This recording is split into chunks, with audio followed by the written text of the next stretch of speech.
Hello friends, welcome back to তাইরাস kitchen. আজকে আমি সেদ্ধ ময়দা রুটি বানাবো। সেম পদ্ধতিতে আপনারা আটা দিয়েও রুটিটা করতে পারেন।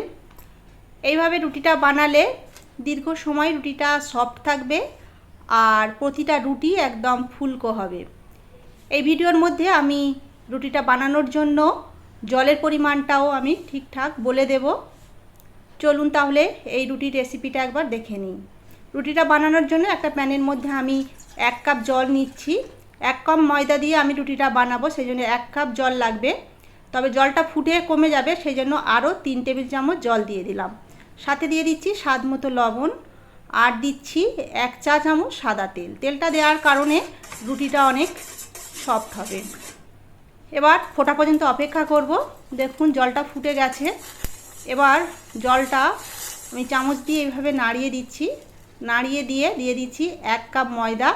এই জায়গায় আপনারা আটাও দিয়ে করতে পারেন, আবার আটা ময়দা দুটো মিশিয়েও করতে পারেন।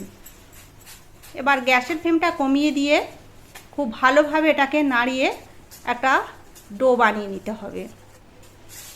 এই সময় কিন্তু ভালোভাবে ডোটাকে নাড়িয়ে নিতে হবে আর গ্যাসের ফ্লেমটাকে একদমই কমিয়ে দিতে হবে। তবে আপনারা আমার মতো এরকম ছোটো চামচ দিয়ে নাড়তে যাবেন না, তাহলে হাতে ভাপ লেগে হাতটা পুড়ে যেতে পারে।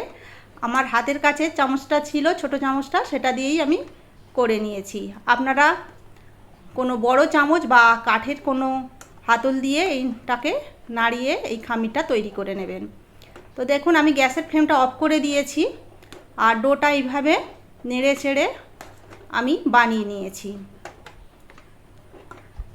এটা রেডি হয়ে গেছে। আমি নামিয়ে নিয়ে একটা ঢাকনা ঢাকা দিয়ে 5 মিনিট রেস্টে রেখে দিচ্ছি।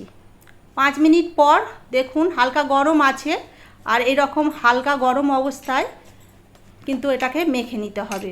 আমি বোর্ডের মধ্যে নিয়ে এইরকম থেসে থেসে মেখে নিচ্ছি।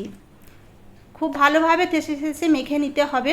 আর হাতে যদি গরম অনুভব হয় আপনারা একটু জলে হাতটা ডুবিয়ে নিতে পারেন, তারপর এইভাবে মেখে নেবেন। তবে আটা দিয়ে এটাকে মাখতে যাবেন না।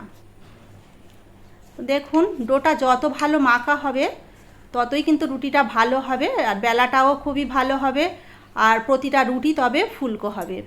সেই জন্য খুব ভালোভাবে ডোটাকে মেখে নিতে হবে। আমি লেচি কেটে নিচ্ছি। তো এই রকম সাইজ করে আমি লেচিটা কেটে নিচ্ছি। খুব বড় লেচি করলে রুটিটা অনেক বড় হয়ে যাবে, যেহেতু এই রুটিটা একটু পাতলা হয়, সেই জন্য ঠিক আমি এই রকম সাইজ করে লেচিটা কেটে নিচ্ছি।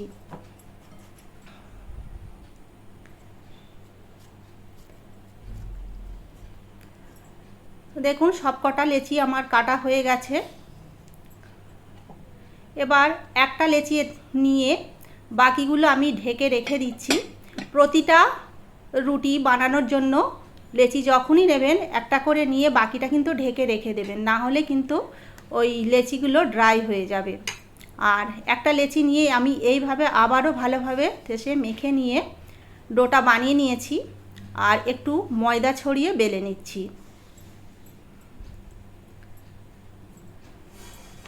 ডোটা ভালোভাবে মাখা হলে রুটিটা বেলতেও বেশ সুবিধা হবে, খুব বেশিক্ষণ সময় লাগে না। না হলে কিন্তু শক্ত হয়ে গেলে ডোটা রুটিটা বেলতেও খুবই অসুবিধা হয়, খুবই প্রেসার দিয়ে রুটিটা বেলতে হয়। সেই জন্য খেয়াল রাখবেন ডোটা যেন খুব ভালোভাবে তৈরি হয়। তো এই রকম ঘুরিয়ে ঘুরিয়ে রুটিটা বেললে রুটিটা গোল হবে। মাঝে মধ্যে একটু ময়দা ছড়িয়ে এইভাবে বেলে নিতে হবে।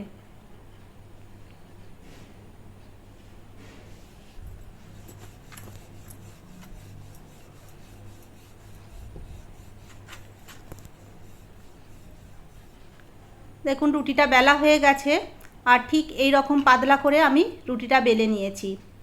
তো সব কটা রুটি আমি এই রকম করে বেলে নিয়েছি। এবার রুটিগুলো সেঁকে নেব, সেই জন্য ওভেনের মধ্যে একটা তাওয়া বসিয়ে গরম করে নিয়েছি আর একটা রুটি সেঁকার জন্য দিয়ে দিলাম। খুব বেশিক্ষণ সময় লাগে না, কয়েক সেকেন্ডের মধ্যে এটাকে উল্টে দিতে হবে। যেহেতু আগে থেকেই ময়দাটা সিদ্ধ করা আছে, সেই জন্য খুব বেশিক্ষণ সময় লাগে না। 1 থেকে 2 বার উল্টালেই কিন্তু এই রুটিটা সেঁকা হয়ে যাবে। আর দেখুন রুটিটা কত সুন্দর ফুলকো হয়েছে। আর কিন্তু আমি উল্টাবো না, ঠিক দুবার উল্টেছি, তাতেই কিন্তু রুটিটা হয়ে গেছে। এবার রুটিটাকে আমি তুলে নেব।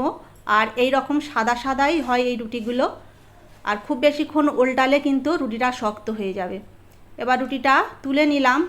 আরও একটা রুটি আপনাদেরকে সেঁকে দেখিয়ে দিচ্ছি। দেখুন কয়েক সেকেন্ড পর আবারও উল্টে দিচ্ছি। আর যখন এই রকম ওপরে একটু একটু ফুলতে থাকবে তখনই দ্বিতীয় পাটটা উল্টে দিতে হবে। আর দেখুন আস্তে আস্তে কিন্তু ফুলতে শুরু করে দিয়েছে।